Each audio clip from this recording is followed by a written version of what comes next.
ఇదే నా పల్లెటూరు, ఇదే నా తల్లిగారు, మా ఊరి పాడి పంట రాములోరి దీవెనంట.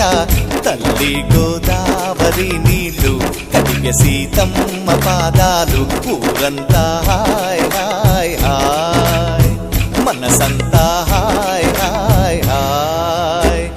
ఇదే నా పల్లెటూరు, ఇదే నా తల్లిగారు, మా ఊరి పాడి పంట రాములోరి దీవెనంట.